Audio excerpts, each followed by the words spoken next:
Welcome to the world of exploration. Welcome to the world of learning. Let's start exploring. Let's start learning. This is your very own educator, teacher, philosopher, friend, guide, mentor, preacher, one and all. And this is the one stop destination that is English curriculum, the Odyssey of education, right? So do like, share, and comment and subscribe to my channel, right? So in today's session, first and foremost, I'm gonna start off with a beautiful, beautiful, exquisite quote, which is don't wait for opportunity, create it. So you don't have to wait for any sort of opportunity to come. You just have to create it. You have to own it, right? So having said that, this is a beautiful quote. We'll be starting a roadside stand, which basically uh is written by Robert Frost, and he has written it in a profound, in a unparalleled manner.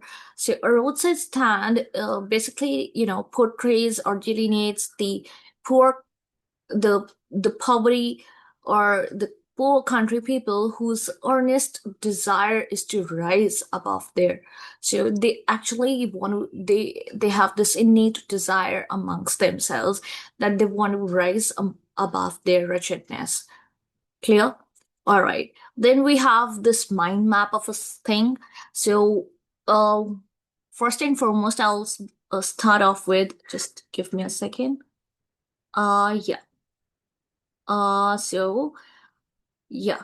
So I'll be starting off with description with flow of the event. So we have description of the roadside stand. So a roadside stand has been described.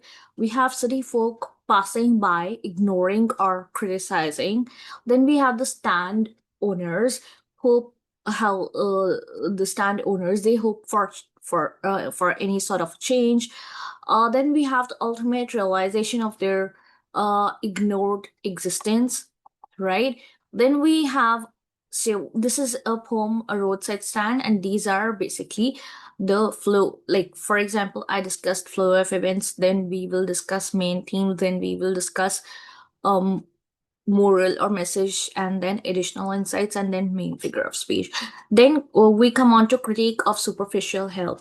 So this is a very important theme that it actually criticizes that how people tend to help in a superficial way, but they're actually helping themselves. For example, somebody would stop in order to ask for which direction they want to go in for. So because N is turned southwards and S is turned northwards. Why? Because they're illiterate people. They don't know how directions work. And people just want to ask about something, they want to find out something. So they just stop. They don't stop for these poor people. They stop for their own inner um, inner questions that they just want answers for. Then human longing and isolation is there. We can see that how human longing and isolation have been depicted in this poem. Then economic disparity. So obviously we get to see the economic disparity, the great divide that is there between the rich and the poor, right? Between wealthy and the poor, poverty-stricken people.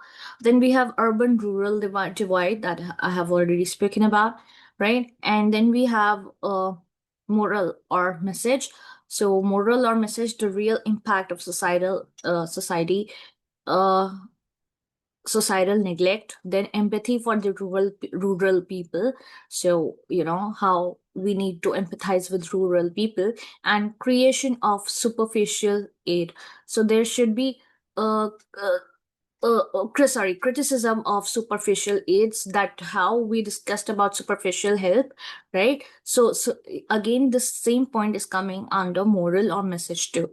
Criticism of superficial aid, herein also we are talking about that how you are supposed to criticize the superficial aid. For example, over here also we had seen critique of superficial help, and over here again we see criticism of superficial aid.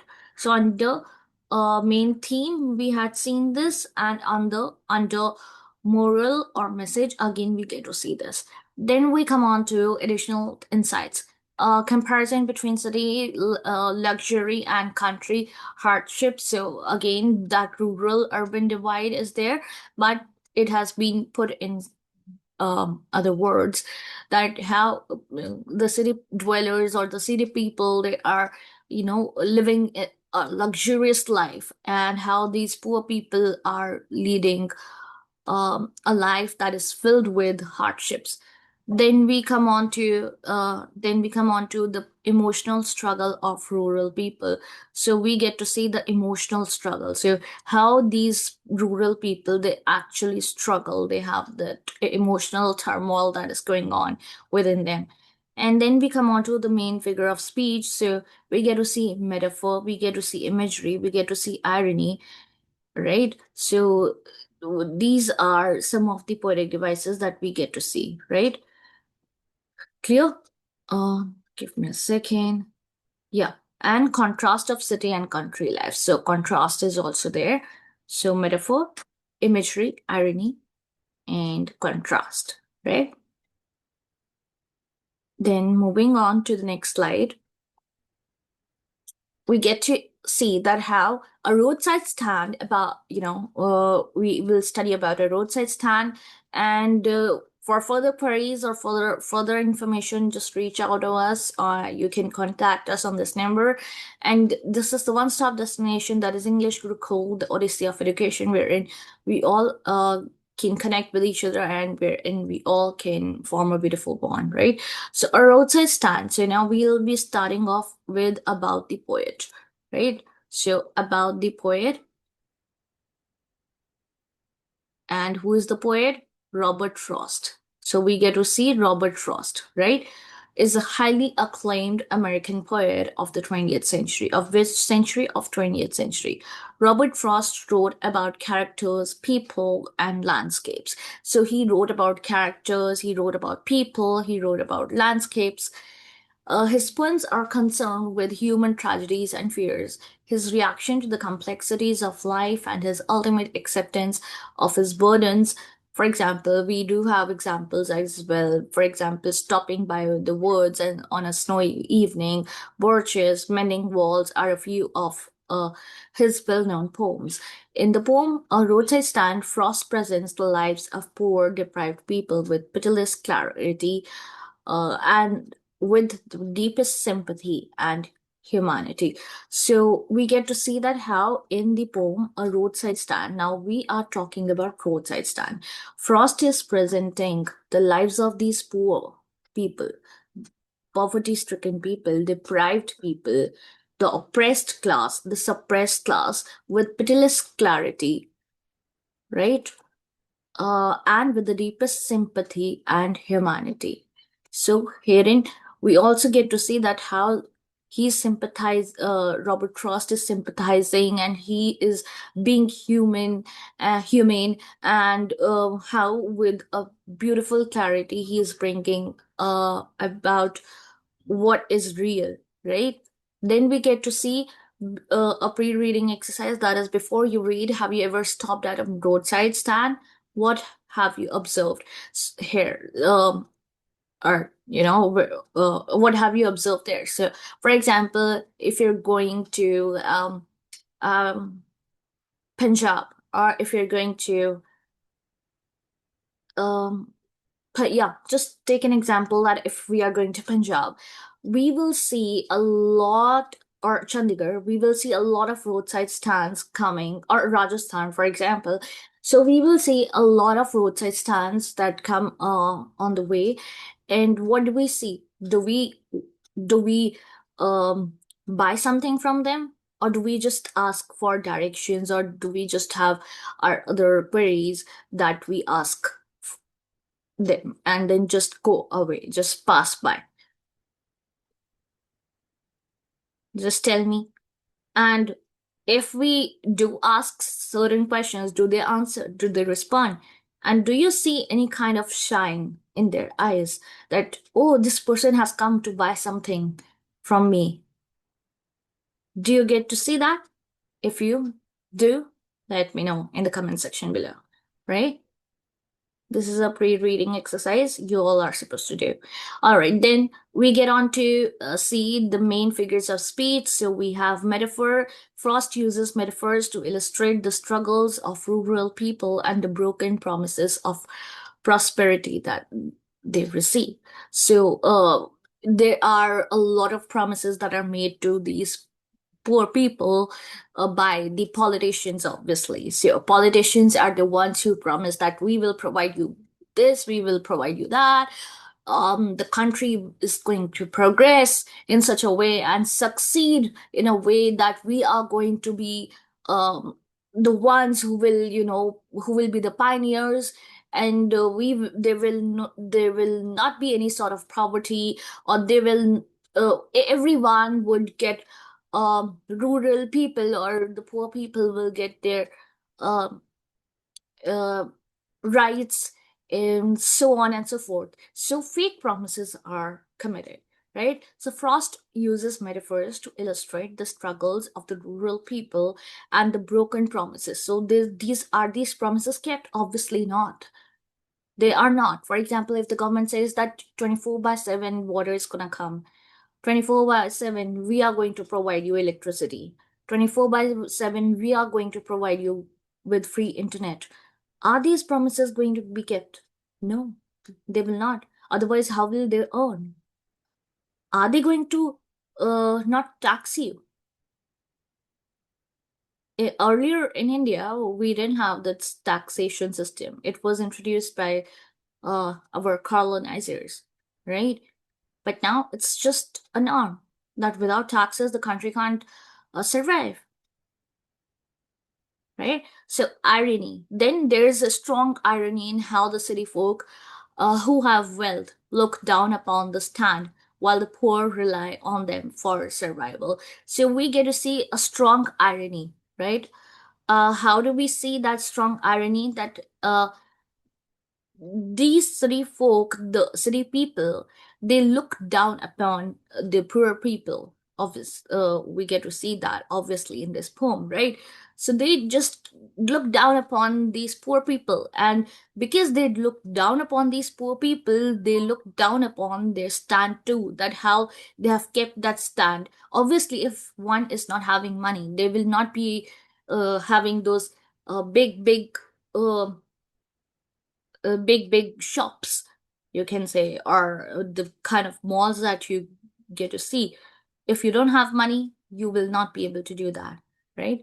Then we have imagery. Frost paints vivid pictures of the stand, the countryside, and the neglected vendors, giving readers a clear view of rural hardship.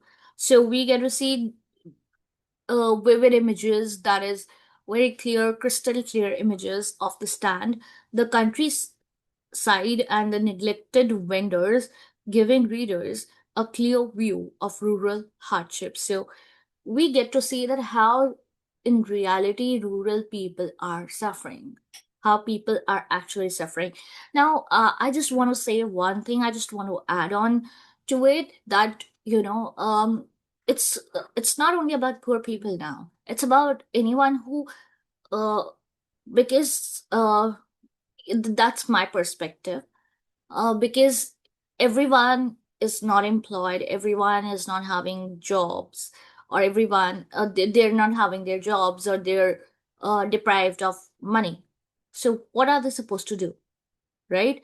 So the hardships, the survival, it's not that easy for everyone. Everyone cannot afford to have Audi, or everyone cannot afford to have Mac, or everyone cannot afford to have BMW. And even if they have, you will always long for other things, right?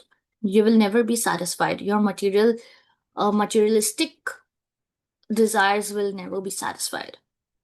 Then we have contrast of city and country life. The poems contrast between the busy lives of the city folk and the slow, hopeful waiting of the rural poor amplifies the economic divide. So we get to see that how, in the city, the life is uh, life is there's a lot of hustle and bustle, and life is always moving forward, and people are so busy in themselves that they have forgotten the concepts of empathy and sympathy and helping each other. So they're just self-centered. They have become um self-centered, and they have become so insensitive towards the needs or belongings, or towards the poor people, right? I can add one more thing to anyone, right? So in general, so they have become ruthless, right?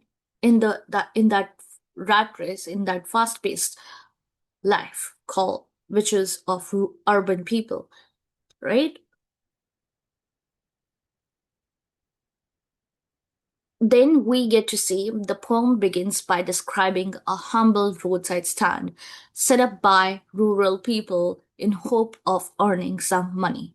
So now the poem is basically describing a humble that is down to earth roadside stand set up by rural people. So they have this hope that they will earn some money through this.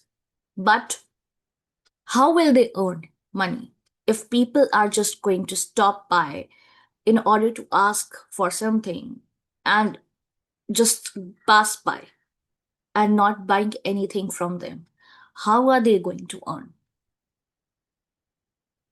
The stand owners hope, the people running the stand hope that a passing car might stop, bring a little money, and fulfill their dream of a better life. So now they want people to stop by, and they want to fulfill their, everybody has some kind of wish or some kind of dream for which they are aspiring or for which they are living. So if that dream is shattered of leading a better life, then what is the point? So they are basically waiting, and they keep on waiting endlessly, but nobody stops.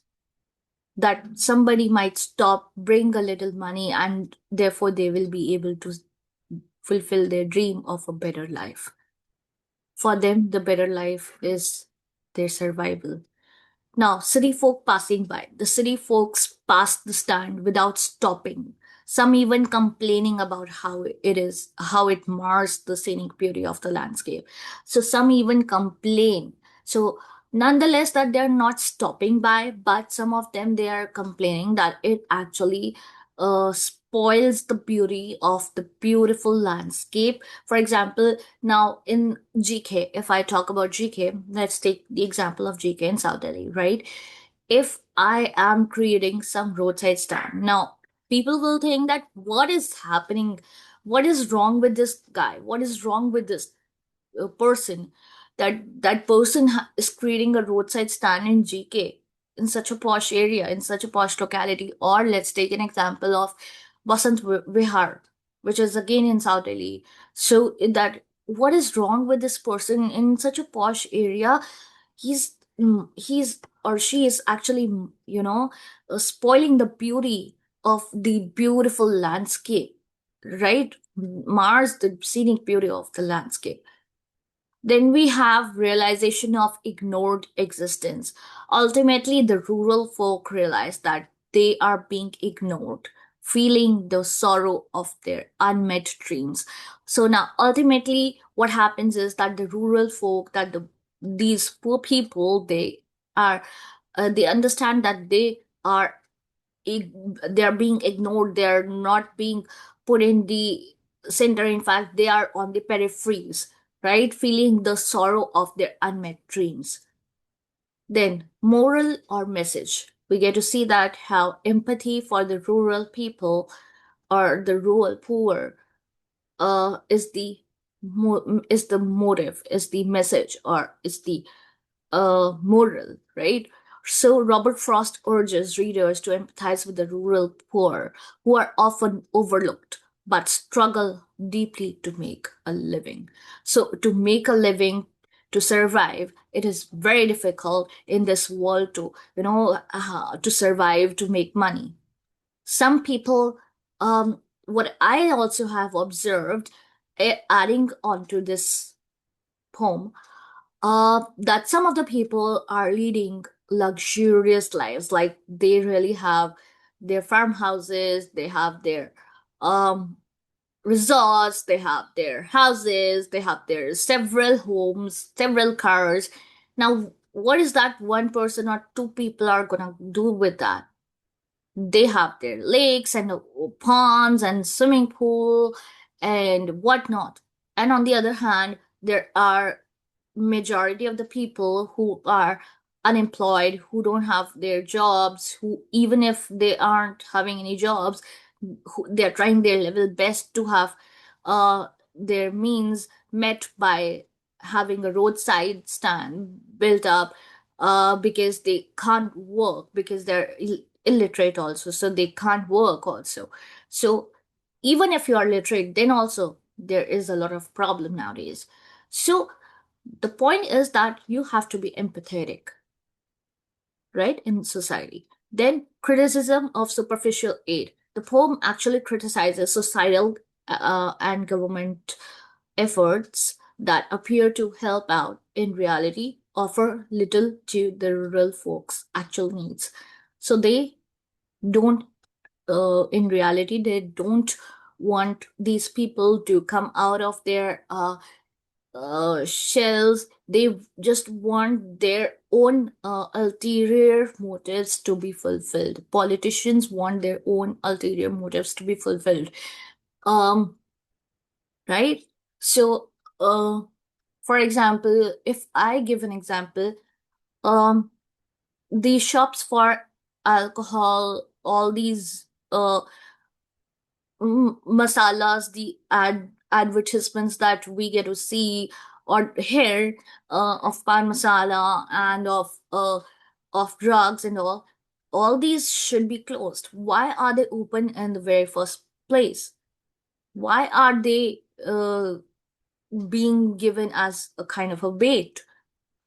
This is wrong on their part. Or be it smoking, it's wrong. When we all know that this is not right for human beings, we can live without it, then why is the government not working on that aspect? Then we get to see impact of societal neglect. Frost suggests that neglecting the rural poor can lead to loss of dignity and hope, driving an invisible divide in society. So Robert Frost over here is suggesting that neglecting the rural poor, it can actually lead to loss of dignity and hope during an invisible divide in society. Right nowadays the scenario is changing, but earlier this was the scenario. But again, it is written by Robert Frost, so remember that we are not talking about India. But yes, poor people, when I say poor people, there is a great divide between poor people, between the middle class and the upper middle class and the rich people. So even the middle class is just in the middle, right? It's not, it's neither, um, government is not focusing on the middle class. It's now it has started focusing on poor people, but for the middle class still we have to fetch for ourselves, right?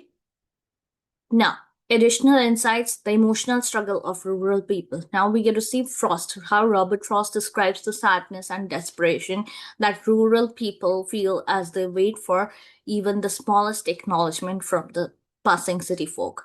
Now, Frost is over here describing the sadness, that how they're very agonized, how that sense of desperation that rural people feel as they wait for even the smallest acknowledgement from the passing city folks. So you actually literally, they used to wish an acknowledgement that yes, we want that Lay's packet. Now again, I'm not promoting Lay's, neither Lay's has sponsored this video. In fact, I would be saying that home made food should have been, and should have been or should be promoted rather than lays and all that stuff, right? Rather than giving money, right? Rather than giving money outside, we can have our own money currency too. We can change the laws whenever we feel. We just don't have to abide by the constitution all the time. Do we have to do that? Yes, the society should be, see, according to me, the society should be equal for everyone. If it cannot be, then a country cannot move forward. Now, comparison between city luxury and country hardships. The poem contrasts the affluence of the city. So there is this affluence, and they are, they just want the rich people. They just want to show off, and they just want that they want to degrade the the whether it be middle class or the poor people. They just want to degrade them. They just feel that they have, either they have superiority complex or they have inferiority complex because they have just risen, so they just want to pull the other people down. So the poem contrasts the affluence of the city with the simplicity. So there is simplicity and struggles of the countryside. So we get to see that how people who are living in the village, they are simple, right? And what kind of struggles they have had, showing the stark in economic inequalities. So it actually shows the stark economic inequalities that prevail. Then we have a conclusion. A Roadside Stand by Robert Frost is a simple yet powerful poem that shines a light on the lives of the rural poor with empathy and a critical eye. Robert Frost emphasizes the need for a genuine understanding and assistance for rural communities, urging readers to consider the human cost of neglect. Then please do like, share, and subscribe to my channel, right? And if you want to reach out to us, you can reach out to us on this number. So you can contact us on this number. And this is the one-stop destination that is English Gurukul, the Odyssey of Education, right? So just give me a moment.